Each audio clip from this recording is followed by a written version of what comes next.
السلام علیکم ورحمۃ اللہ وبرکاتہ۔ بسم اللہ والحمد للہ والصلاة والسلام علی رسول اللہ، اما بعد۔ سنن ابی داود حدیث نمبر 31۔ امام ابو داود رحمہ اللہ نے اس پر باب قائم کیا ہے، باب کراہیت مس الذکر بالیمین فی الاستبراء۔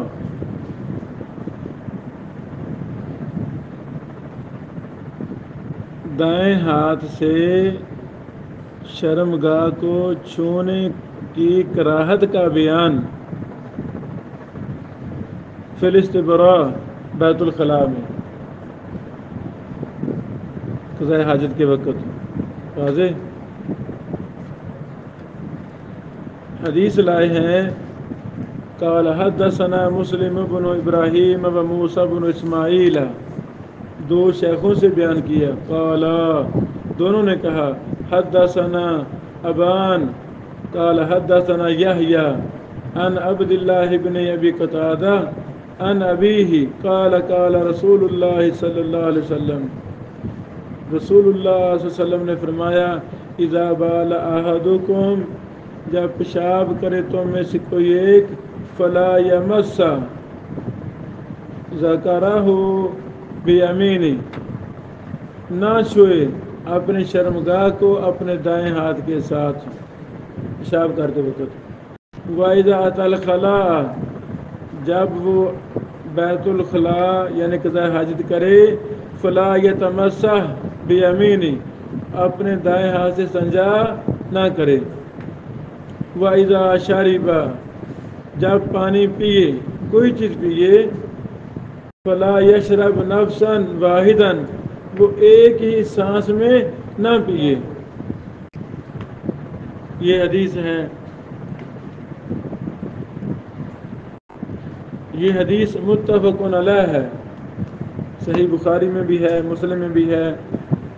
امام ابن ملکن رحمہ اللہ نے لکھا ہے البدر المنیر جلد نمبر 2 صفحہ نمبر 374 میں، قال ابن مندہ، ابن مندہ نے کہا، اسناد ھذا الحدیث مجمع علی صحتہ، اس حدیث کی سند کی صحت پر اجماع ہے، اتفاق کیا گیا ہے۔ ابن ملکن فرماتے ہیں، وَهُوَ کما قال، ایسی ہی بات ہے جیسی ابن مندہ نے کہی ہے، یعنی یہ واقعی وہ حدیث ہے جس کی سند پر، جس کے صحیح ہونے پر امت کا محدثین کا اجماع ہے، محدثین کا اجماع ہے۔ اچھا، حدیث کا معنی واضح ہے کہ قضاء حاجت کے دوران اپنی شرمگاہ کو دائیں ہاتھ سے چھونا نہیں چاہیے، اور دائیں ہاتھ سے استنجا بھی منع ہے۔ یہ دائیں ہاتھ کی تکریم ہے، دائیں ہاتھ سے ہر اچھا کام دائیں ہاتھ سے، دائیں طرف سے، تو دوسرے کام وہ بائیں ہاتھ سے، یہ تکریم، یہ شرف ہے دائیں ہاتھ کے لیے۔ تو بعض محدثین نے تو حرام قرار دیا ہے، منع ہے نا، فلا یمسا، منع ہے، حرام ہے۔ تو امام ابو داود رحمہ اللہ لفظ کراہیت بول رہے ہیں، تو بسا اوقات محدثین لفظ کراہیت بول کر مراد حرام ہی لیتے ہیں، مراد حرام ہی لیتے ہیں۔ پہلے راوی ہیں مسلم بن ابراہیم الازدی البصری، الازدی البصری۔ دوسرے راوی ہیں موسیٰ بن اسماعیل التمیمی ابو سلمہ، ان کے حالات پیچھے گزر چکے ہیں۔ قال حدثنا ابان، ابان پورا نام ابان بن یزید العطار، کنیت ابو یزید البصری، یہ مشہور ائمہ محدثین میں سے ایک تھے۔ امام احمد نے کہا ثبت فی کل المشایخ، ابن معین نسائی نے کہا ثقۃ، امام ذہبی نے کہا میزان میں وَهُوَ حُجَّةٌ ثِقَةٌ۔ ابن جوزی رحمہ اللہ نے کئی کتابیں لکھی ہیں، ایک لکھی ضعفاء، انہوں نے اس راوی کو ضعفاء میں ذکر کیا اور اس میں توثیق کرنے والوں کے اقوال ذکر کیے نہیں۔ اور یہ امام ابن جوزی رحمہ اللہ کی کتاب کے عیوب میں سے بات ہے کہ وہ جرح نقل کر دیتے ہیں، توثیق نقل کرتے بولو نہیں۔ اچھا، خلاصہ کیا نکلا؟ یہ راوی ابان یہ سکہ راوی ہے، امام محدثین میں سے ہیں، مشہور بات میں سے ہیں۔ ابن جوزی رحمہ اللہ کا یہ جو طریقہ ہے کہ جرح کے قوال نقل کر دیے توثیق نقل نہ کیے، یہ طریقہ ٹھیک نہیں ہے۔ امام محدثین نے ابن جوزی پر نقد کیا ہے، کیا کیا ہے؟ بڑی تنبیہات کی ہیں کہ یہ طریقہ ٹھیک نہیں ہے۔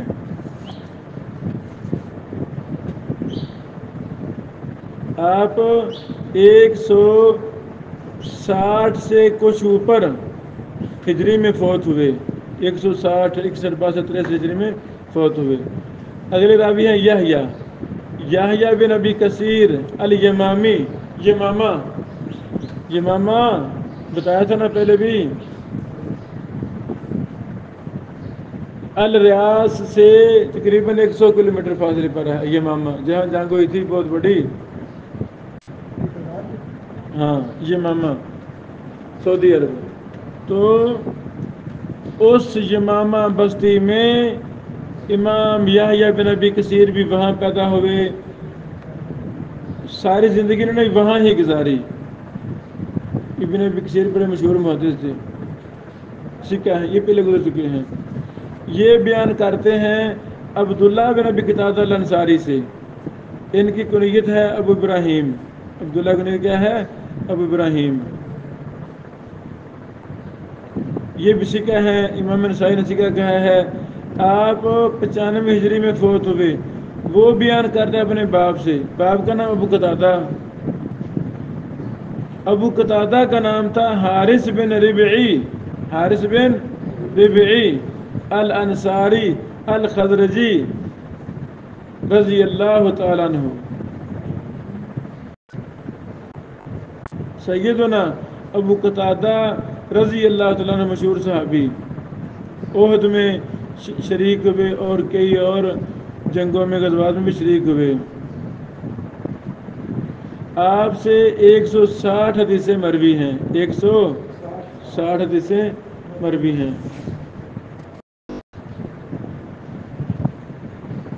اچھا، اب اسی حدیث پر کچھ اور اہم فوائد۔ پہلی بات،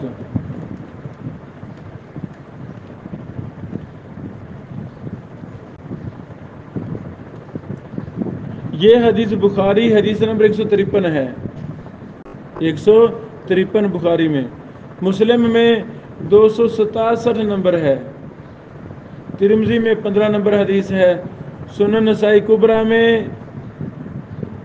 سنن نسائی 2 ہے نا، کبریٰ صغریٰ، امام بہقی صاحب کی بھی 2 ہیں سنن صغریٰ سنن کبریٰ بہقی، کبریٰ سنن نسائی کبریٰ حدیث نمبر 28 29 اور 41 میں یہ حدیث ہے۔ ابن ماجہ میں بھی ہے 310 نمبر حدیث، 300۔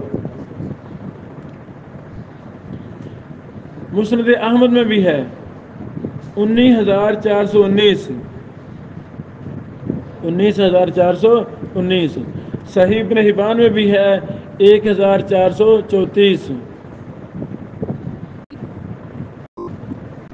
شیخ البانی رحمہ اللہ نے صحیح ابو داؤد العلوم کے اندر اس پر بحث کی ہے، لکھتے ہیں اسناد ہو صحیح علی شرط شیخین، یہ بخاری مسلم کی شرط پر صحیح ہے۔ ہم کہتے ہیں جی متفقن علیہ ہے، بخاری مسلم کی ہی حدیث ہے، یہ متفقن علیہ ہے۔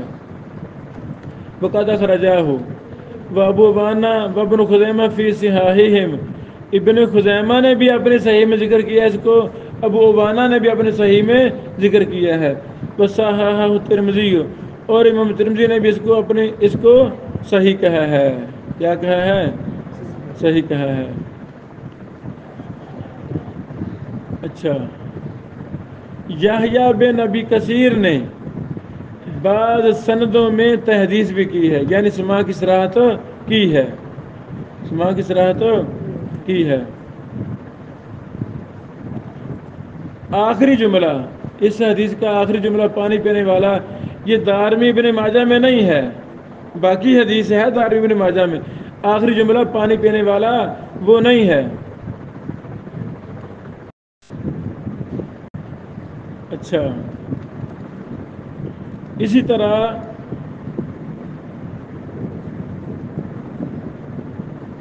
محدثین نے یہ بحث کی ہے کہ جو لا ہے، لا یمسا، نہ چھوئے، یہ لا کون سا ہے، یہ لا کون سا ہے. بعض نے کہا یہ لا نہیں ہے، بعض نے کہا یہ لا نفی ہے، یہ لا نفی ہے.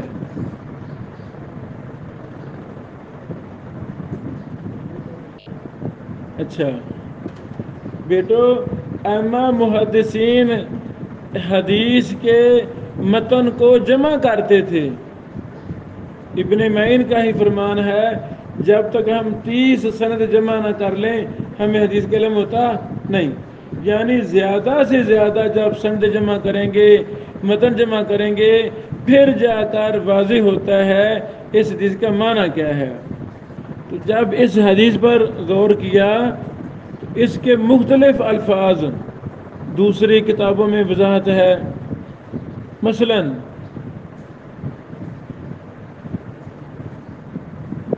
بخاری، مسلم، ترمذی، نسائی میں لفظ ہیں اذا بال احدکم فلا یمس ذکرہ بیمینہ واذا اتى الخلاء فلا یتمسح بیمینہ واذا شرب فلا یشرب نفسا واحدہ، جو بھی ہم نے پڑھی.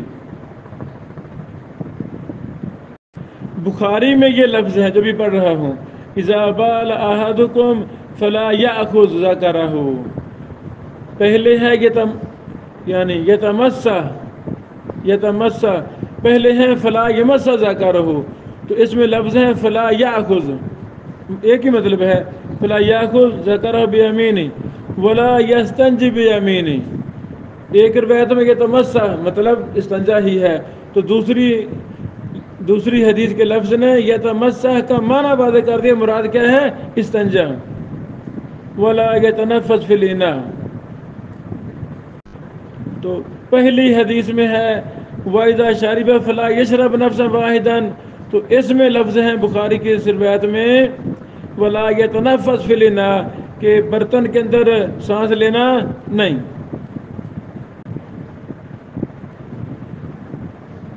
اچھا، اسی طرح ایک روایت میں لفظ ہے اِذَا دَخَلَ أَحَدُكُمُ الْخَلَاءَ فَلَا يَمَسَّ ذَكَرَهُ بِيَمِينِهِ.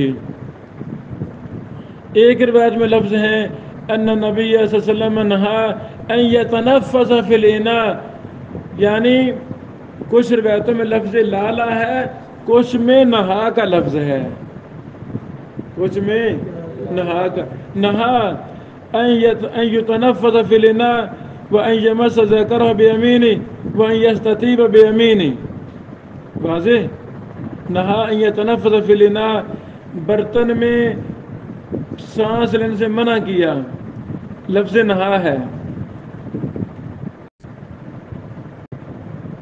ترمذی میں یہ لفظ ہے ان نبی صلی اللہ علیہ وسلم نہا ان یمس الرجل ذکرہ بیمینہ، مرد کا لفظ ہے، مرد اپنی شرمگاہ کو نہ چھوئے. پہلی روایتوں پر غور کریں تو وہاں سے تو عورت بھی مراد ہے، مرد بھی مراد ہے، اس میں وضاحت آ گئی ہے، اپنے ذکر کو نہ چھوئے مرد. اللہ اکبر. فضیلت الشیخ عبدالعزیز الراجحی شارح ہیں عرب کے، انہوں نے ابو داؤد کی شرح لکھی ہے اور بھی کتاب کی شروحات لکھی ہیں. وہ لکھتے ہیں کہ اس حدیث میں ان تینوں چیزوں کی حرمت ثابت ہو رہی ہے. یہی بات صحیح ہے، حرام ہے. وفیہ تحریم هذه الاشیاء الثلاثہ، ان تینوں چیزوں حرمت ثابت ہو رہی ہے۔ مس ذکر بالیمین حال البول، شرمگاہ کو دائیں ہاتھ سے چھونا یہ پیشاب کی حالت میں منع ہے۔ واضح۔ وتمسو من الخلاء بیمین ای الاستجمار والاستنجاء بالیمین، دائیں ہاتھ سے استنجا کرنا منع ہے۔ والیمین انما تکون للتکریم، یہ دائیں ہاتھ کو اسلام نے عزت دی ہے، یہ سے کام کرنے نہیں۔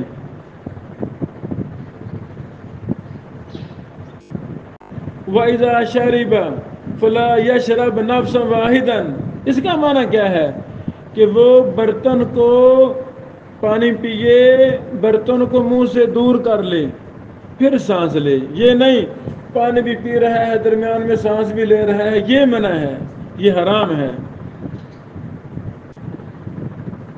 واضح۔ اچھا، اسی شرح میں شرح ابو داؤد الرہاجی صاحب میں ہے پہلے دو کام ان میں تو منع ہے، نہیں تحریم کے لیے ہے، لیکن یہ جو تیسرا کام ہے حدیث میں کہ ایک ہی سانس میں پانی نہ پیے، اس کو جمہور علماء نے نہیں کو تنزیہ پر محمول کیا ہے، تنزیہ پر محمول کیا ہے، لیکن پھر رد کیا ان علماء کا جو نہیں کو تنزیہ کے معنی میں استعمال کرتے ہیں۔ فرمایا کہ یہ تینوں امور کو نبی پاک علیہ السلام نے جمع کیا ہے اور ایک ہی حکم لگایا ہے، لا نہا، ایک حکم لگایا ہے۔ تو والاصل فی النہی انہ للتحریم، نہیں کا اصلی معنی تحریم ہی ہے کہ حرام ہے۔ کوئی کرینہ ہوگا تو اس معنی کو پھیریں گے، ورنہ پھیر سکتے نہیں۔ تو راضی پھر کیا ہوا، یہ تینوں کام حرام ہیں، یہ تینوں کام حرام ہیں۔ جو ابو داؤد رحمہ اللہ نے لفظ کراہیت استعمال کی ہے، والمراد بالکراہہ کراہت التحریم، اس سے کراہت تحریمی مراد ہے، کراہت تحریمی مراد ہے۔ واضح۔ اسی طرح عرب کے اللہ اکبر محدث مدینہ، بہت بڑے امام اور محدث عبد المحسن العباد، سنا نام عبد المحسن العباد، ساری زندگی مسجد نبی میں پڑھاتے رہے۔ عبد الرزاق البدر ان کے والد محترم، کتب ستہ کے حافظ باسند، بہت بڑے جلیل القدر ائمہ محدثین فقہاء میں سے موجودہ دور کے، اب بیچارے بیمار بوڑھے ہو گئے، بیمار ہیں، اللہ تعالیٰ سے کو شفا عطا فرمائے۔ انہوں نے بھی ابو داؤد کی شرح میں اس حدیث پر تفصیلی بحث کی ہے۔ ایک دو فائدے، اللہ اکبر۔ شیخ صاحب فرماتے ہیں ہر وہ کام جو گندگی والا کام ہے، استنجا کرنا ہے، ڈیلا استعمال کرنا ہے، یہ اپنا جسم پر نوزی وغیرہ لگی ہے، نوزی وغیرہ اس کو دور کرنا ہے، تو یہ سارے کاموں کو بائیں ہاتھ سے کرنا ہے۔ ہاں امور طیبہ کو دائیں ہاتھ سے کرنا ہے، کھانا ہے، پینا ہے، چیز لینی ہے، دینی ہے نا، کتاب پکڑنی ہے، لباس، ہر اچھا کام وہ کیسے کرنا ہے، دائیں ہاتھ سے، اور برا کام کیسے کرنا ہے، یعنی گندگی والا کام وہ بائیں ہاتھ سے کرنا ہے۔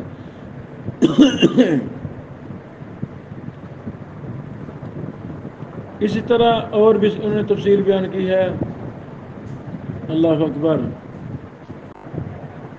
قبل ہو، دبر ہو، صفائی کا موقع ہو، دایاں استعمال نہیں کرنا، یہ بایاں ہی استعمال کرنا ہے۔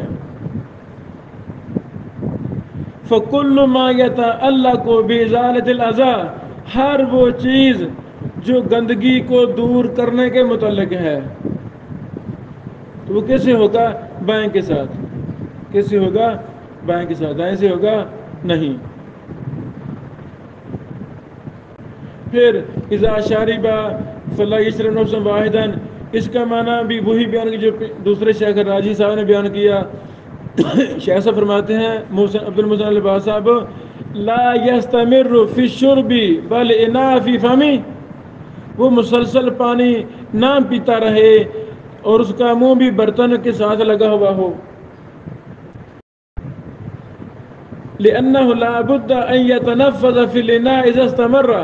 جب مسلسل پانی پیتا رہے گا نا تو وہ پھر سانس بھی اس کے اندر لیتا رہے گا، ہے نا.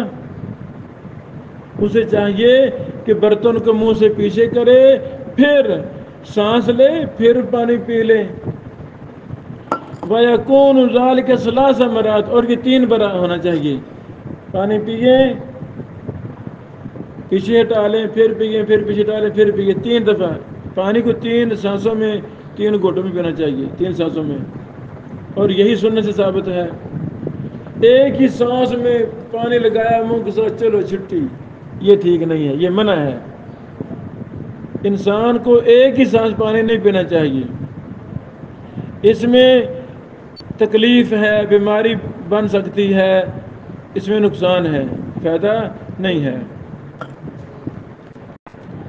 یہاں یہ نقطہ سمجھانا چاہتا ہوں، ایک حدیث کا معنی مفہوم سمجھنے کے لیے زیادہ سے زیادہ شروحات کو ہمیں دیکھنا چاہیے، زیادہ سے زیادہ شروحات کو ہمیں دیکھنا چاہیے. انشاءاللہ کوئی فائدہ ایک کتاب مل جائے گا، دوسرا فائدہ دوسری کتاب مل جائے گا. یہ حدیث بخاری مسلم کی ہے، الحمدللہ اس کی صحت پر اجماع ہے، عام فہم حدیث ہے. لیکن افسوس کہ ان مسائل پر ہم غور کرتے نہیں. بائیں ہاتھ سے پانی پی رہے ہیں تو جیسے بھی دل لگتا ہے ویسے کرتے ہیں، حالانکہ یہ کام حرام ہے. دائیں ہاتھ سے کام کرنا، پانی پینا وغیرہ